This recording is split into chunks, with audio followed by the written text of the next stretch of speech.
आज का जो टॉपिक है वो है ब्लड ग्रुप। ठीक है, ब्लड ग्रुप क्या होता है, किस तरीके से डिसाइड किया जाता है, वो हम डिस्कस करने वाले हैं। तो ब्लड ग्रुप्स को दो तरीके से डिवाइड किया गया है। एक तो होता है एबीओ, एक होता है आरएच। तो एबीओ सिस्टम होता है, आरएच सिस्टम होता है। ये जो दोनों ही सिस्टम होते हैं ये लैंडस्टीनियर साइंटिस्ट ने डिस्कवर किए थे, दोनों ही सिस्टम।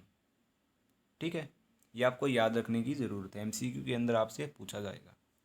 सबसे पहले डिस्कस करेंगे एबीओ सिस्टम क्या होता है। एबीओ सिस्टम के अंदर ब्लड ग्रुप होते हैं ए, बी और ए बी और ओ। चार टाइप के ब्लड ग्रुप होते हैं। अब किस पर्सन के अंदर ए ब्लड ग्रुप होगा, किसके अंदर बी होगा, किसके अंदर ए बी होगा, किसके अंदर ओ होगा, ये कैसे डिसाइड किया जाए। अब देखिए क्या किया लैंडस्टीनियर साइंटिस्ट ने, क्या किया, ह्यूमन ब्लड लिया और उसको एग्जामिन किया। उसने क्या पाया, दो टाइप के प्रोटीन पाए, एक एंटीजन और एक एंटीबॉडी। एंटीजन डिसाइड करता है कि किसी भी पर्सन का ब्लड ग्रुप क्या होगा। किस तरीके से डिसाइड करता है वो आपको समझने की ज़रूरत है। देखिए लैंडस्टीनियर ने क्या पाया, आरबीसी होती है ना, ये आरबीसी, आरबीसी के ऊपर ना एंटीजन प्रेजेंट होती है। On the surface of RBC antigens are present. ठीक है, ये बात आपको समझ में आई। और जो एंटीबॉडी होती है वो कहाँ प्रेजेंट होती है, बताओ। वो प्रेजेंट होती है ब्लड प्लाज्मा के अंदर। और जो डब्ल्यूबीसी है वो बनाती है एंटीबॉडी। ये भी आपको पता होगा अगर आपने डब्ल्यूबीसी पढ़ा है तो बात ये नहीं है, बात ये है कि कैसे डिसाइड करता है एंटीजन, कैसे डिसाइड करता है कि किसी भी पर्सन का ब्लड ग्रुप क्या होगा। ये देखिए ये है आरबीसी। ठीक है, आरबीसी के ऊपर जो ये हैं ये दीज आर द एंटीजन्स। अब जिस पर्सन के अंदर आरबीसी के ऊपर ए एंटीजन होगा, आरबीसी के ऊपर अगर ए एंटीजन हुआ तो उसका ब्लड ग्रुप ए है। अगर एंटीजन हुआ बी तो उसका ब्लड ग्रुप बी है। अगर एंटीजन ए और बी दोनों हुए, जैसे ए भी है और बी भी है, ठीक है, उसका ब्लड ग्रुप हुआ ए बी। अगर जिस पर्सन के आरबीसी के ऊपर कोई भी एंटीजन नहीं है उसका ब्लड ग्रुप होगा ओ। तो इसलिए एंटीजन डिसाइड करता है कि किसी भी पर्सन के का ब्लड ग्रुप क्या होगा। ठीक है, समझ में आई बात। और जो एंटीजन है उसका जो सेकंड नेम है वो है ए ग्लूटिनोजन, और जो एंटीबॉडी है उसका है agglutinin. Antigen is present on the surface of RBC and antibody is present in the blood plasma. समझ में आई बात। ये दोनों स्टेटमेंट आपको याद रखनी है और समझनी है। अब आगे देखिए हम ब्लड ग्रुप देखते हैं क्या होता है। अब देखिए ए ब्लड ग्रुप होता है, बी होता है, ए बी होता है, ओ होता है। चार टाइप के ब्लड ग्रुप होते हैं। अब ए ब्लड ग्रुप के अंदर क्या होता है, एंटीजन ए होता है और एंटीबॉडी बी होता है। समझ में आई बात। बी ब्लड ग्रुप के अंदर बी एंटीजन होगा और एंटीबॉडी ए होगा, मतलब कि एंटीजन का अपोजिट होगा। ठीक है, अगर ये बात समझो, अगर ब्लड ग्रुप ए है और एंटीजन भी ए है और एंटीबॉडी उसके अंदर ए है, ये तो पॉसिबल नहीं है। अगर एंटीजन ए है और उसी के अंदर एंटीबॉडी ए है तो क्या होगा, एंटीबॉडी और एंटीजन का इंट्रैक्शन होगा। ठीक है, और ब्लड क्या हो जाएगा, कोगुलेट हो जाएगा, वहाँ पे रुक जाएगा और जो पर्सन है उसकी डेथ हो जाएगी। इसलिए ए ब्लड ग्रुप के अंदर ए एंटीजन होगा और एंटीबॉडी बी होगा, और वैसे ही बी के अंदर बी एंटीजन होगा और एंटीबॉडी ए होगा। अब क्या होगा, ब्लड ग्रुप ए बी है, इसके अंदर दोनों एंटीजन होते हैं। अब दोनों एंटीजन होते हैं तो क्या एंटीबॉडी होगा, नहीं होगा। अगर यहाँ पे एंटीबॉडी ए हुआ तो भी ब्लड कोगुलेट हो जाएगा, अगर एंटीबॉडी बी हुआ तो भी। इसलिए क्या होगा, कोई भी एंटीबॉडी नहीं होगी। अब ओ ब्लड ग्रुप है, इसके अंदर एंटीजन नहीं है लेकिन एंटीबॉडी दोनों है, क्योंकि एंटीजन एक भी नहीं है तो एंटीबॉडी तो है, वो भी दोनों है। ये आपको याद रखना है। अब देखिए कौन सा पर्सन ब्लड ग्रुप ले सकता है और कौन सा नहीं ले सकता है। ठीक है, अब देखिए क्या होगा, जो ए ब्लड ग्रुप है ना, ए ब्लड ग्रुप वो किस किस से कौन सा ब्लड ग्रुप ले सकता है। देखिए किसी भी पर्सन का ब्लड ग्रुप ए है, वो किस पर्सन का ब्लड ग्रुप ले सकता है। एक तो जिस जिस पर्सन का ब्लड ग्रुप ए है उसका ले सकता है। ठीक है, जिस पर्सन का ए ब्लड ग्रुप है उसका ए ले सकता है। ठीक है। अगर हमने उस पर्सन को जिसका ब्लड ग्रुप ए है उसको बी ब्लड ग्रुप चढ़ा दिया, बी वाला चढ़ा दिया, ब्लड चढ़ा दिया, जिसका ब्लड ग्रुप बी है वो ब्लड उसको चढ़ा दिया, तो क्या होगा उसकी बॉडी में, क्या होगा, एंटीजन ए है ऑलरेडी, और उसकी बॉडी में जैसे हमने बी ब्लड ग्रुप चढ़ाया तो एंटी ए गया। ठीक है। अब एंटी ए का काम क्या होता है, एंटीबॉडी ए, एंटीबॉडी का काम क्या होता है, जो भी उसके अगेंस्ट हैं, जो भी एंटीजन हैं उसके अगेंस्ट या कोई भी हार्मफुल सब्सटेंस है तो उनको ख़त्म करना। तो ये क्या करेगा, इसके साथ बाइंड करेगा, बाइंड करेगा तो क्या होगा, वहाँ पे आरबीसी जमा होना स्टार्ट हो जाएगी। आरबीसी जमा होना मतलब ब्लड का कोगुलेट होना। अगर ब्लड कोगुलेट हुआ, ब्लड का थक्का बना, तो ब्लड कैपिलरी ब्लॉक, जैसे ही ब्लड कैपिलरी ब्लॉक हो जाएगी तो ब्लड नहीं पहुँचेगा एक पार्ट से दूसरे पार्ट में, और वहीं पे जो पर्सन है उसकी डेथ निश्चित है, तो उसकी डेथ हो जाएगी। इसलिए जो पर्सन ए ब्लड ग्रुप के साथ है उसको हम बी ब्लड ग्रुप नहीं चढ़ा सकते। ठीक है। तो वो केवल रिसीव कर सकता है ए से, अपने आप से, जिसका ए है उससे तो रिसीव कर ही सकता है, बी से नहीं कर सकता। क्या ए बी से कर सकता है, ए बी से कर सकता है, बताइए, कर सकता है नहीं कर सकता है। अब देखिए क्या होगा,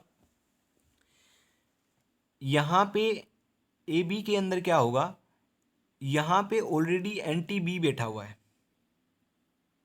ठीक है, एंटी बी ऑलरेडी बैठा हुआ है और हम दे रहे हैं उसको एंटीजन ए और एंटीजन बी।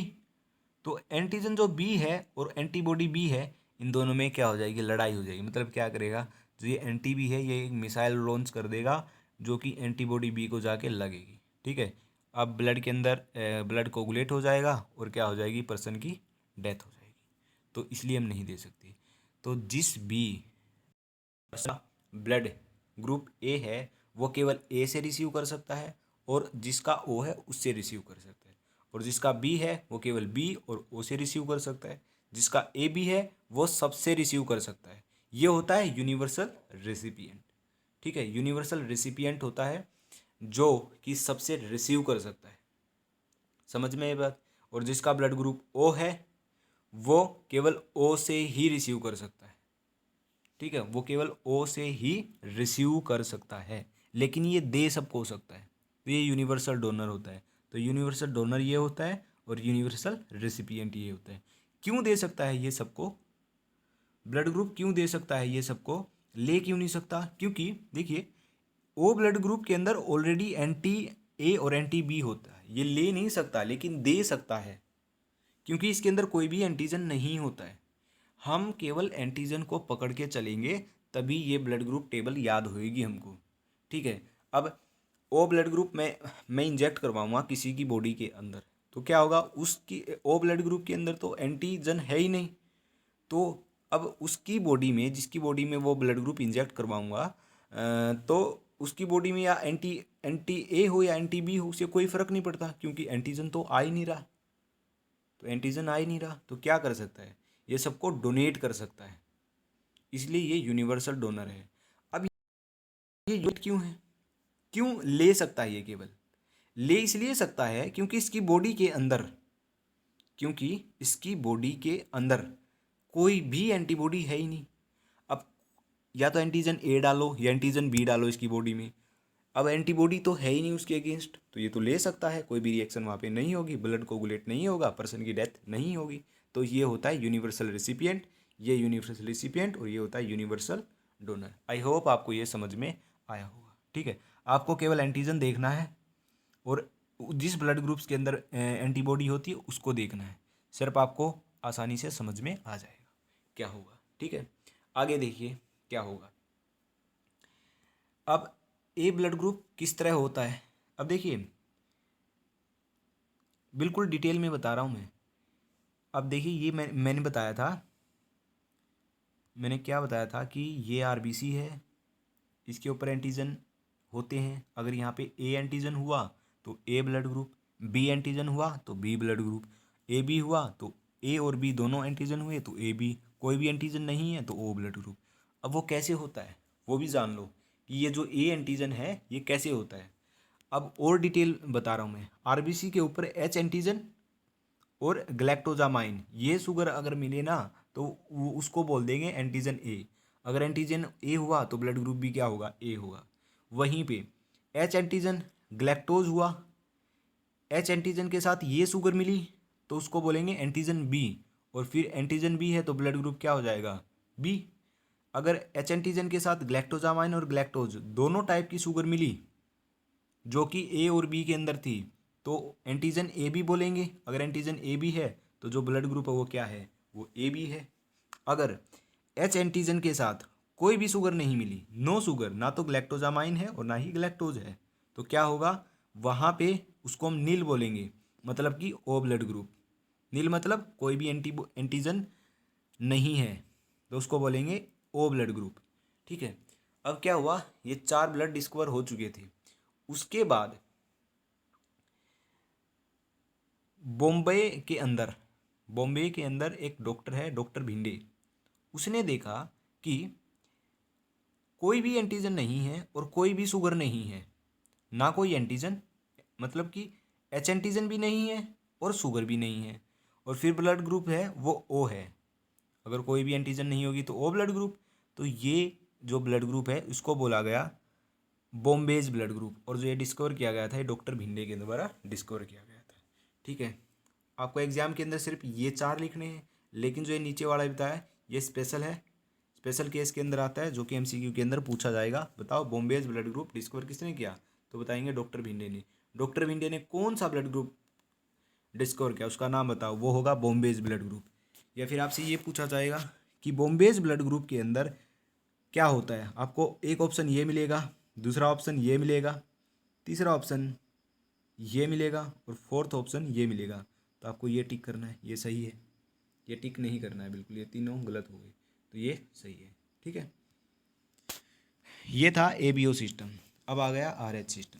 क्या होता है आरएच सिस्टम, तो देखिए आरएच सिस्टम, जो ये आरएच है ये रिसस मंकी को डिनोट करता है, क्योंकि सबसे पहले जो ये जो ब्लड ग्रुप है आरएच ब्लड ग्रुप, ये डिस्कवर किया गया था रिसस मंकी के अंदर, इसलिए इसको आरएच सिस्टम बोला जाता है। आरएच मतलब रिसस। ठीक है। ये डिटरमाइन किया जाता है D antigen on the RBC. RBC के ऊपर एंटीजन प्रेजेंट होते हैं, वो भी सरफेस के ऊपर। अगर डी एंटीजन मिला तो क्या हो जाएगा, वो आरएच सिस्टम बता चलेगा।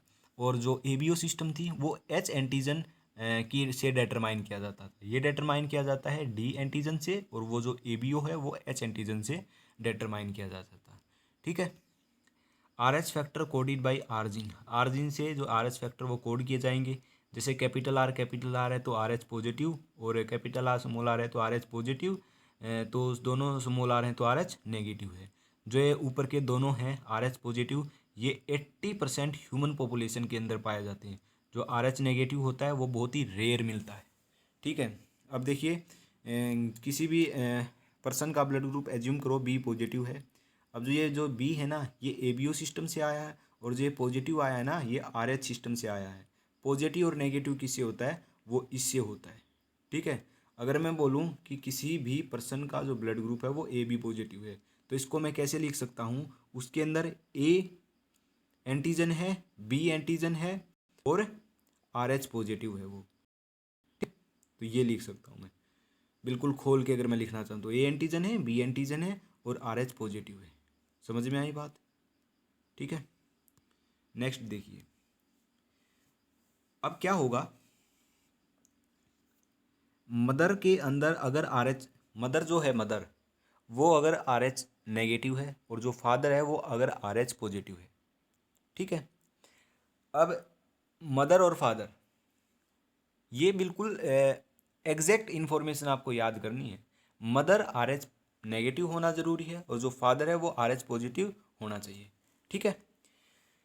जो इनका फिटस है, जो इनका बेबी है, फिटस, जो फिटस है वो बिफोर बर्थ बोला जाता है, और जो बेबी है वो आफ्टर बर्थ बोला जाता है। ठीक है।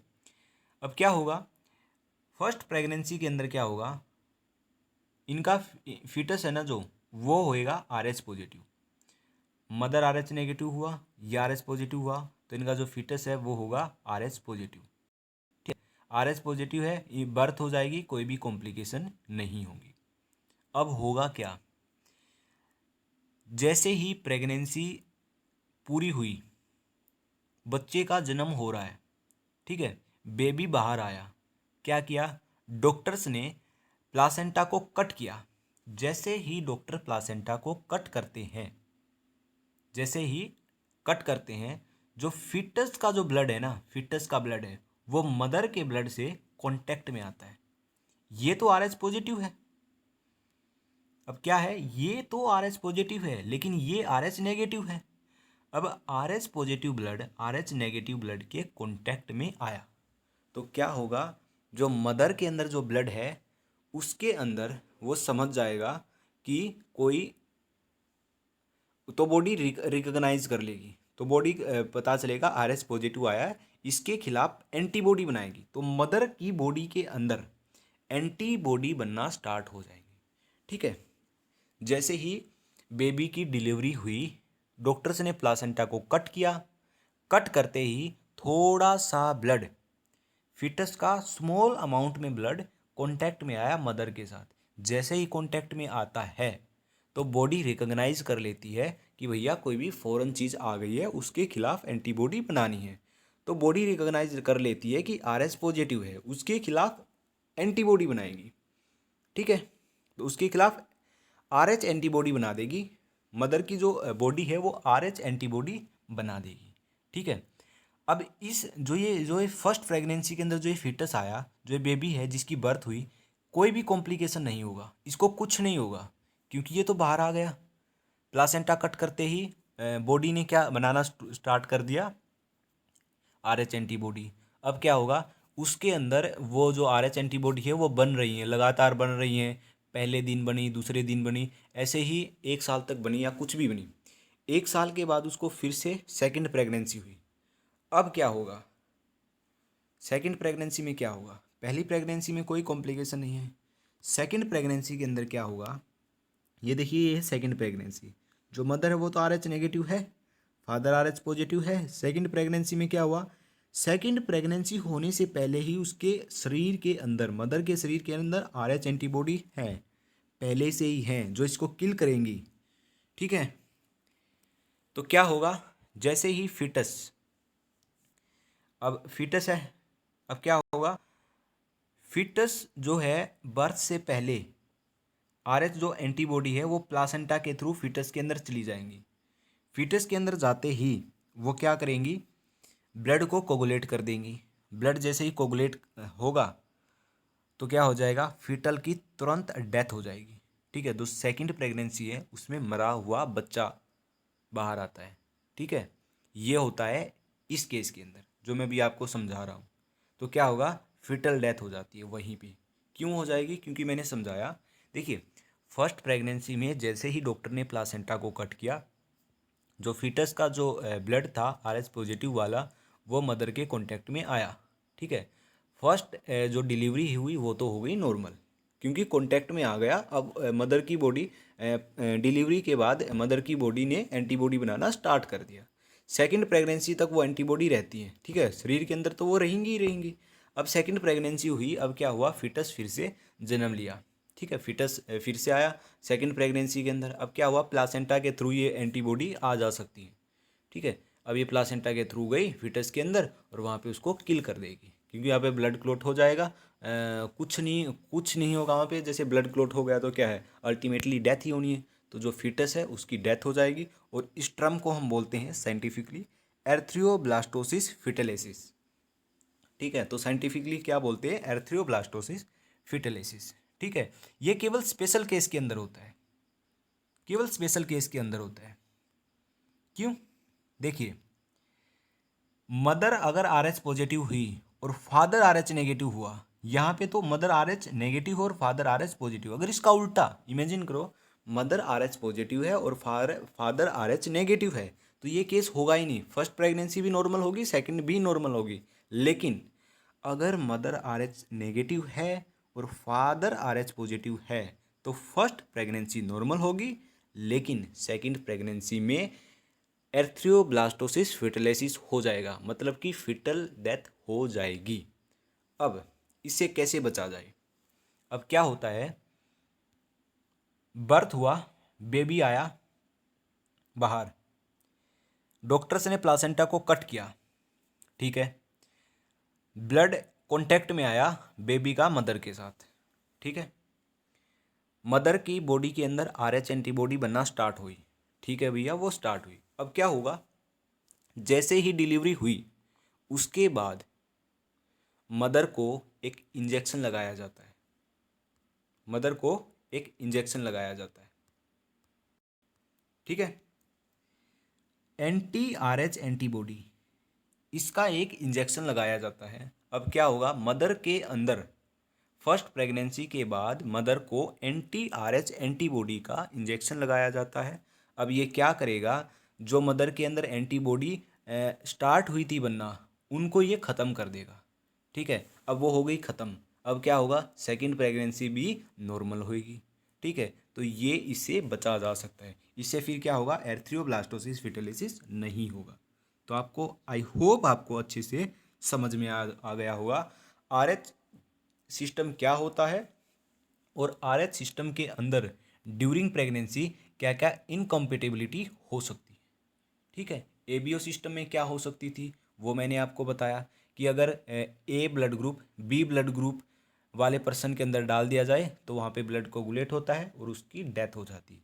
यहाँ पे क्या होता है, यहाँ पे प्रेगनेंसी में ऐसा होता है, ठीक है, एर्थ्रोब्लास्टोसिस फिटलिसिस, फिटल डेथ हो जाती है। और इससे बचने के लिए anti-RH एंटीबॉडी इंजेक्शन लगाया जाता है आफ्टर फर्स्ट प्रेगनेंसी, ठीक है। ये इससे बचने का समाधान है। तो फिर जो सेकंड डिलीवरी है वो भी क्या होगी, बिल्कुल नॉर्मल होगी, ठीक है। समझ में आया, अब तो फील आ रहा होगा, बिल्कुल। देखिए, during birth fetal blood comes in contact with mother's blood, thus mother form RH antibody, mother क्या बना लेती है, RH एंटीबॉडी, ठीक है। फिर सेकंड प्रेगनेंसी आती है, सेकंड प्रेगनेंसी में ये होता है। अब इससे बचने के लिए क्या करते हैं, इससे बचने के लिए erythroblastosis fetalis is prevented by injecting anti-RH antibody to the mother after birth of first child. जैसे ही पहला चाइल्ड की का जन्म होता है तो उसके बाद आफ्टर फर्स्ट प्रेगनेंसी वो इंजेक्शन लगा दिया जाता है, तो सेकंड प्रेगनेंसी फिर से नॉर्मल होगी। तो वहाँ पे कोई भी कॉम्प्लिकेशन नहीं आने वाली, ठीक है। There is no complication after first pregnancy या ड्यूरिंग सेकंड प्रेगनेंसी, ठीक है। तो ये था हमारा आज का जो टॉपिक। अब दूसरी बात ये है कि जो भी अभी मैंने जो पढ़ाया इसके नोट्स भी आपको चाहिए। क्या करना है, डिस्क्रिप्शन के अंदर जाना है, इस वीडियो के अंदर डिस्क्रिप्शन दिया हुआ होगा नीचे, वहाँ पे आपको क्लिक करना है। वहाँ पे आपको डिस्क्रिप्शन में लिंक दिया हुआ होगा, उस पर क्लिक करो तो आपको नोट्स मिल जाएंगे, ठीक है। अगर आप डिस्क्रिप्शन में जाके लिंक पे जाके नोट्स नहीं लेना चाहते तो ये हमारी ऑफिशियल वेबसाइट है, इसको गूगल में सर्च कीजिए, वहाँ पे क्लिक कीजिए, वहाँ पे बहुत सारी पोस्ट मिलेंगी।